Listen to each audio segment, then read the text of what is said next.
If you're a fan of Greek history or have seen the movie 300, you probably know just how formidable the Spartan army was, and that every adult man in Sparta served within it. What Gerard Butler's accent failed to teach us, however, is just why the Spartans were such an elite fighting force. Were they born that way, subjected to a secret training regimen no other society had ever seen, raised to dedicate their lives to war? Well, the answers to some of those questions and the exact reason why the Spartans were so much better at fighting may surprise you. In fact, we might have to answer the question of whether the Spartans were actually better at fighting or if the myth of this ancient society has somewhat eclipsed its reality. So put on your best armor, expose your abs, and come back in history with us to discover what, if anything, has made us regard the Spartans as one of the most elite armies the world has ever seen.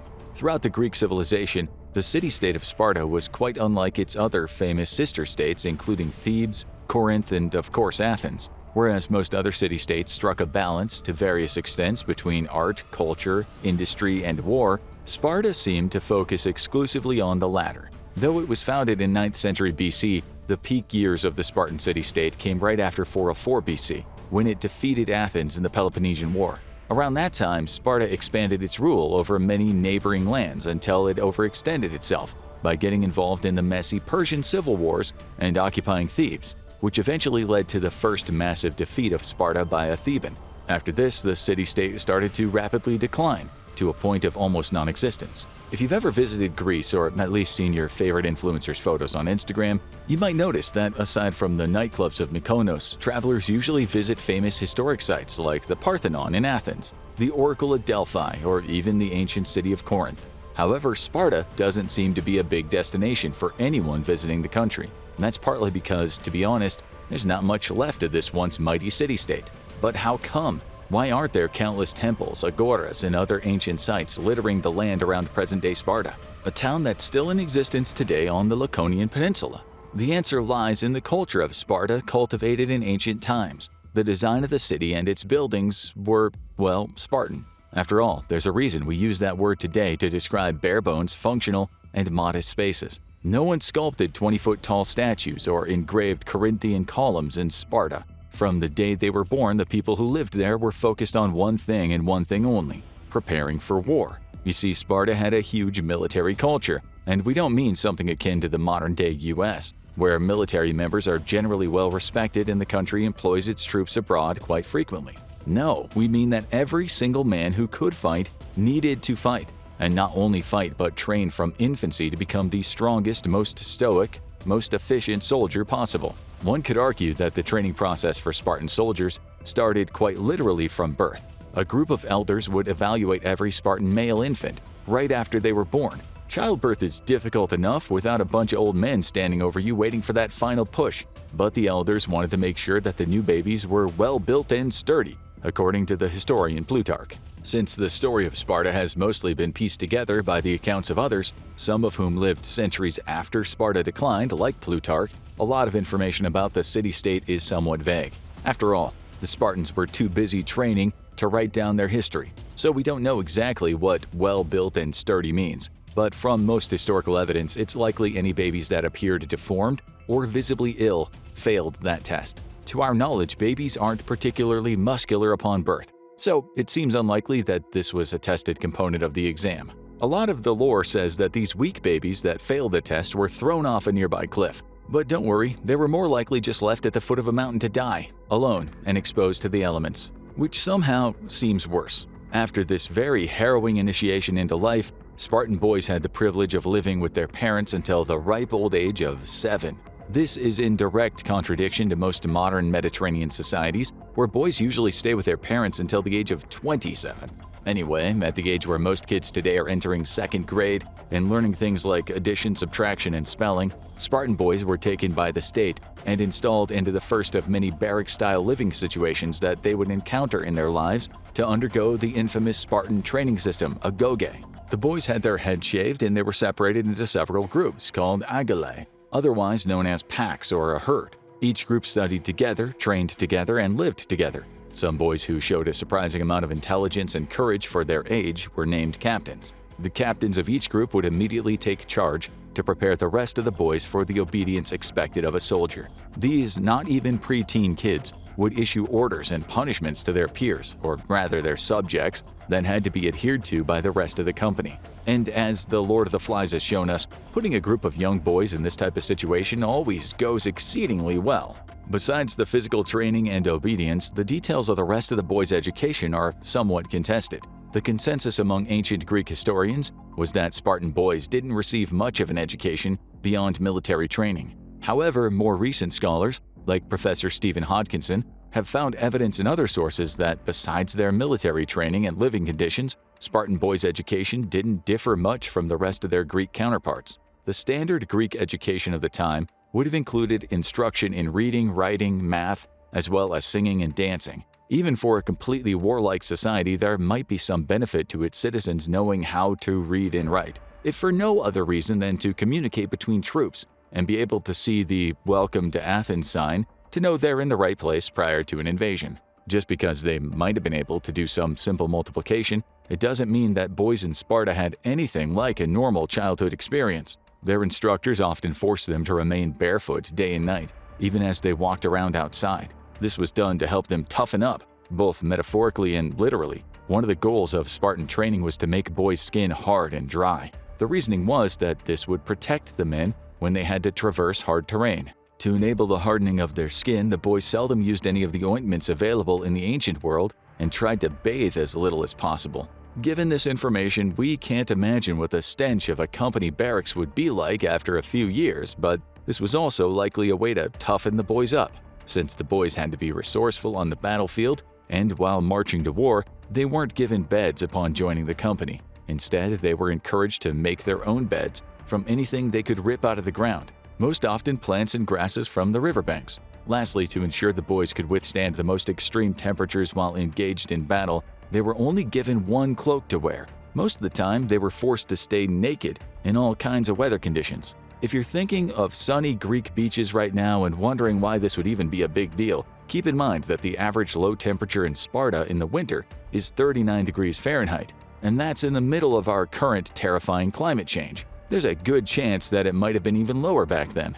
Now, even though these conditions would already merit a call to CPS these days, to be clear, your child's bed cannot consist of plants that they have torn out from the riverbanks. We still have a long way to go when it comes to the brutal specifics of Spartan training. During this time of the young boys' lives, in addition to being trained to fight and withstand the elements, the boys were regularly beaten. This was both a form of punishment for anyone who fell out of line, as well as a way to increase their pain tolerance over time and make them able to take hits. Unfortunately, some accounts say children who were deformed or maimed as a result of the training would go the way of all the disabled people in Sparta, namely left on a mountain to die. But you can tell not much imagination went into these punishments. Other aspects of training included wrestling, as depicted on countless urns in museums worldwide today, races, and one peculiar game in which two groups of boys would try to push each other off an island. Pushing, biting, kicking, and gouging sensitive parts of the body were all allowed, so the rules for this game were lax, to say the least. Basically, anything considered red card or criminal offense behavior in sports today was cool with the Spartans. The philosopher Xenophon noted Spartan boys' diets. With all this physical activity and endurance tests, one would imagine the boys needed hearty meals throughout the day.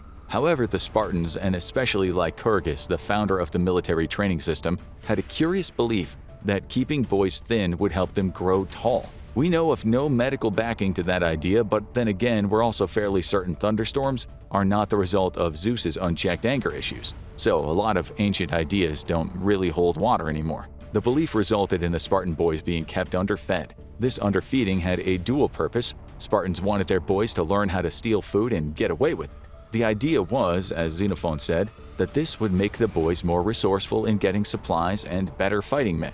However, if any of the boys stealing food were to get caught, they would be whipped as punishment. If you had the thought that Spartan training seemed to create a lot of no-win situations for Spartan kids, you would be correct. Spartans, elite warriors? Definitely. Model parents? Definitely not. One annual ritual for the children in training even made a game of the concept. The boys had to try to steal food from the temple altar, mostly cheese, while trying to dodge the whips of the temple guards, which sounded like one of the strangest video games ever invented. However, either Spartan boys were completely brainwashed or they had the best poker face of all time, because historians like Reiter said that many boys wanted to be whipped in public, as the boys looked forward to the public display of their fortitude. After several years of this torturous existence, at around age 14, Spartan boys would move from the first level of their training, pedes, to pediski. And in case you think that the boys got any kind of a break, don't worry, things only became tougher and more brutal as time went on.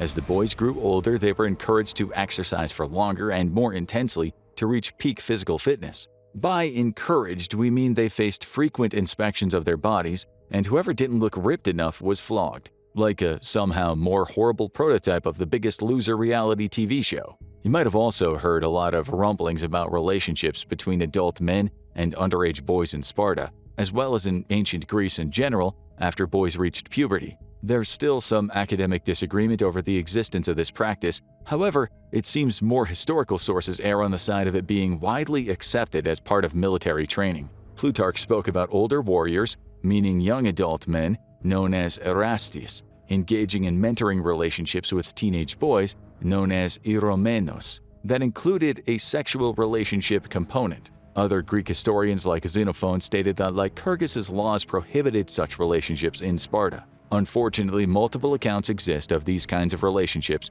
being somewhat common in ancient times, so it seems unlikely that Sparta would have deviated from the practice, especially given the realities of men sharing space with only men for most of their lives. After the age of 20, Spartan men could officially join the military and vote. However, they were still not considered full-grown adults, but rather hibontes, and thus still under the supervision of the pedonymos, the official overseeing of the entire educational system.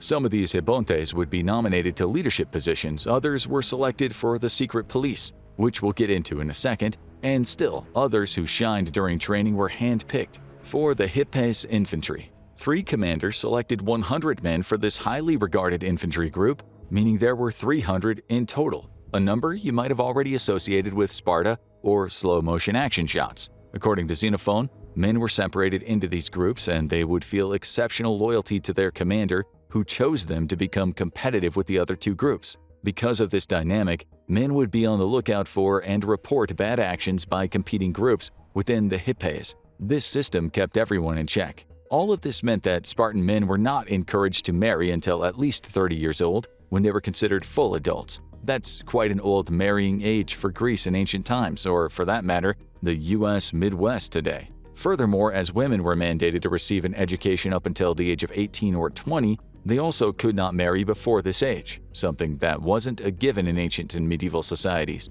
Actually, according to Spartan law, men had to find suitable wives who were old enough to enjoy sex, which was generally seen as someone at least over the age of 18. This might be one of the few times where women's enjoyment of sex factored into marriage calculations at all in history. In fact, in addition to receiving well-rounded education and marrying as adults, women in Sparta were generally regarded very progressively for the time. Women were encouraged to be athletic and compete in sports, and according to reports from outsiders who visited Sparta, they dressed quite revealingly for the time. In fact, just as the boys would compete and play outside naked, girls would often play in the nude as well. This generally equal attitude Sparta held toward men and women continued into adulthood, unlike the famed democracy of Athens, where women were expected to mostly stay confined to the home and had little in the way of rights. Spartan women had many responsibilities. They owned property, traveled freely, and would often take lovers both prior to and after marriage. For all the austerity and repression enacted in other parts of Spartan life, Spartan women were by far the most liberated in the country. In fact, Plutarch supposedly noted an interaction between a woman from Attica, the area around Athens, and Queen Gorgo, King Leonidas' wife, that exemplified the difference between how the 2 cultures viewed women. The woman from Attica asked the queen, "Why is it that you Spartan women are the only women that lord it over your men?" And Queen Gorgo replied, "Because we are the only women that give birth to real men." This is one of the first recorded historical examples of a diss. This air of liberation meant that some of the most repeated rumors about Sparta could be slightly wrong, and in fact, many historians have been pushing back on the common knowledge about marriage and gender relations in Sparta. Many have heard the story about how a woman before her wedding night would have her head shaved, wear boys' clothes, and lie in the darkness waiting for her husband. Supposedly, the haircut and the clothing were a way to help the men ease into having sex with women after only being exposed to other men in the barracks. However, considering that even with barracks training, Spartan boys and teens would have been roaming outside for very long periods of time, girls were encouraged to engage in sports and outdoor play constantly, not to mention visit the town, the market, and religious ceremonies that the boys would have also been present at. It's unlikely boys and girls would have had almost no contact prior to their eventual wedding. In fact, since girls even engaged in athletics nude sometimes, it's likely Spartan men would have already seen much more of any future wife of theirs than men in other parts of Greece. Furthermore, the idea that women cropped their hair short in order to resemble men is undercut by the reality that most Spartan men wore their hair long. So why would a short haircut be necessary to resemble men in the first place? One explanation given by historian Helen P. Schrader for why such myths persist, besides the general lack of reliability and overall embellishment found in ancient historical texts, is that young women would disguise themselves as boys at night to sneak out and meet up with their lovers who were also sneaking out from the barracks to engage in clandestine sex. We can't be sure exactly which interpretation is correct, but it is likely that even with some realistic faux kidnapping happening on wedding nights, Spartan men and women interacted much more with each other throughout their lives than most people realize. After the age of 30, when Spartan men could marry and had fully completed their education, they would also be assigned a kleros, a parcel of land farmed by helots, i.e. slaves. At this point, Spartan women often fully ran not only the household but also the farms and the wider estate, making final decisions on many financial and other matters. The idea was that Spartan men were so focused on continuous military training and being devoted members of the army that Spartan women had to do all the jobs that men would usually take care of in other parts of ancient Greece. So how often would Spartan men actually be at war? Well, the answer might surprise you, and it has quite a lot to do with why Spartan society was so militaristic in the first place. In danger of sounding like Sparta's therapist, it's clear there must have been some deep-seated reason for this obsession with war. And the answer is simple and uncomfortable: slaves.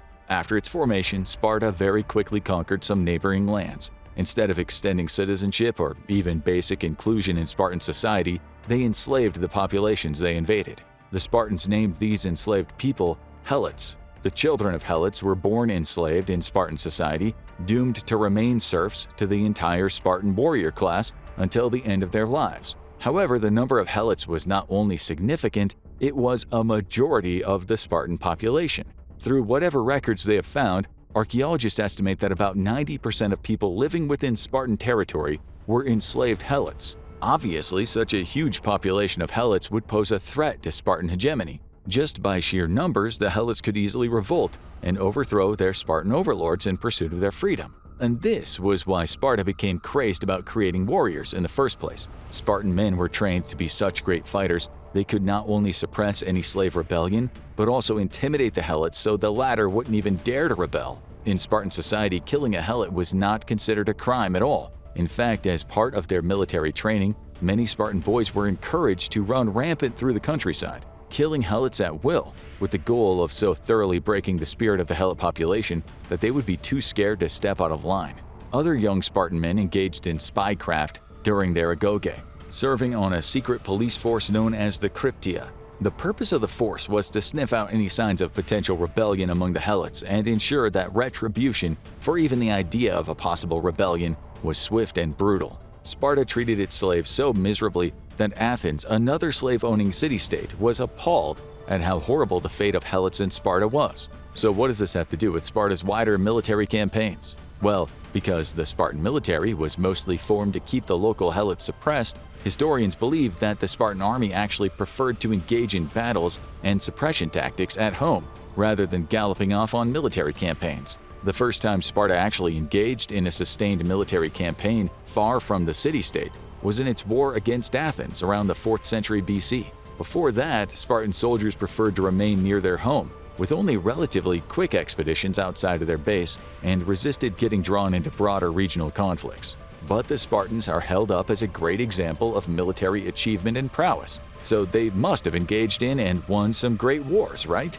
Well, yes and no. Yes, Sparta did end up engaging in some truly phenomenal battles, sometimes facing incredible odds. The most famous of these battles, which catapulted Spartan soldiers to fame, was the Battle of Thermopylae against the Persians in 480 BC. Interestingly enough, this was actually a battle that the Spartans lost. The Persians, who at the time had one of the most formidable empires the world had ever seen, were advancing against Greece. The Greek city-states had united against their imminent threat, and one of the few times that they would cooperate in this way, as their favorite pastime when not facing external enemies, was finding reasons to invade each other. As the Persians advanced under the leadership of Xerxes, they found themselves having to navigate the narrow pass at Thermopylae. It was at this point that King Leonidas, along with 300 Spartans and 4,000 other Greek soldiers, held off the Persians at the pass for 3 days straight. This was partly due to their use of the phalanx, which was common in other parts of Greece, but particularly perfected by the Spartans. One thing the Spartans' educational system did very well was instilling a strong sense of obedience, conformity, and teamwork in the city-state soldiers. These qualities, in addition to the Spartans' general superior physical fitness, allowed them to implement the phalanx system better than most. Soldiers held bronze shields in their left hand to protect their bodies. Then they held lances in their right hands and formed a tightly packed formation approximately 8 men deep.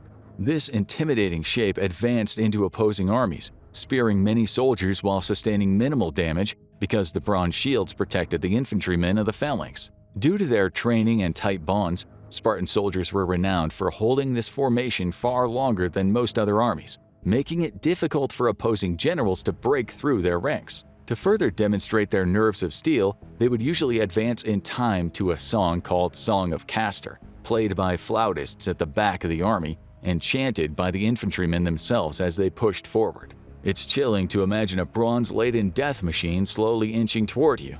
At the same time, men with lances singing along to a little ditty, so sure of their superiority and eventual victory that they don't even have to scream or rush toward you. This phalanx formation held off the Persians for 3 days, even when a traitor named Ephialtes showed the Persians an alternate route, leading them to surround the remaining Spartans. The Spartan soldiers inflicted such great damage on the Persian army before they were all eventually killed that it changed the course of the war. Not to mention, the rest of the Greek soldiers and ships had ample time to get back to the Gulf of Corinth, fortify their position, and prepare their defense for the incoming weakened Persian army. Even the rival Athenians had to admit that without Sparta, it's unlikely the Greeks would have won their war against the Persians. That's why the Battle of Thermopylae made Spartans the undisputed champions of warfare for the time. However, upon closer inspection of the Spartan war record, it becomes clear that the Spartans seemingly lost just as many battles as they won, and their victory count wasn't significantly more impressive than a lot of other Greek city-states.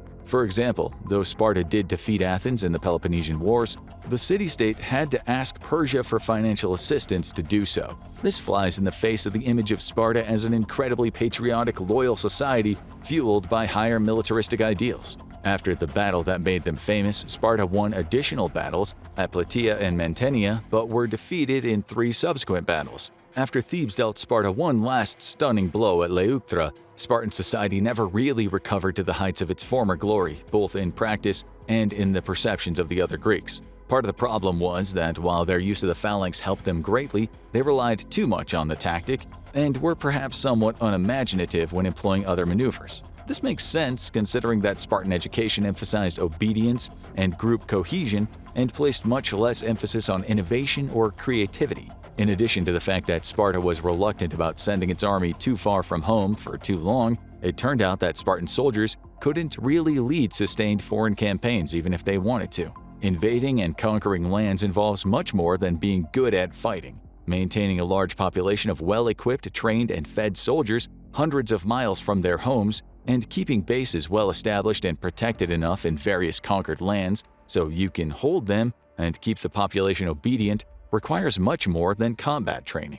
When it came to the practical logistics of such matters, Sparta failed completely. Part of the problem may have been that Sparta was a relatively small society, and the free men of Sparta, who could actually fight, were, as discussed before, a ridiculously small percentage of that society as well. But perhaps it was also the fact that every man in Sparta being a soldier meant that all the other specializations that would keep a society and an actual war running, in reality, were absent. In fact, a lot of aspects of the Spartan military ethos should not be idolized. The tale of Aristodemus, one of the only survivals of the Battle of Thermopylae, exemplifies how an obsession with honor, death in battle, and glory became completely toxic in Spartan society. Aristodemus and another warrior at Thermopylae contracted eye infections at the beginning of the fight, making them somewhat useless during the ongoing battle. King Leonidas ordered them to return to Sparta.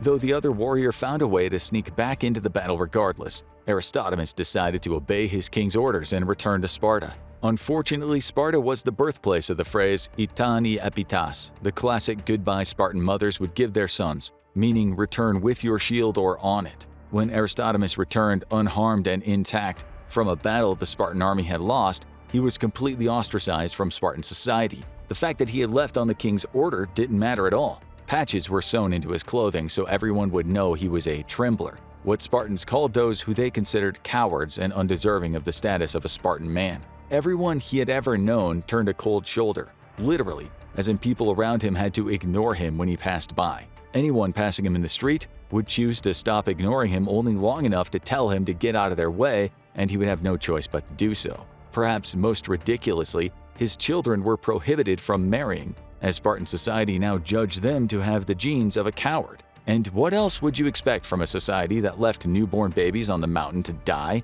at the first sign of imperfection?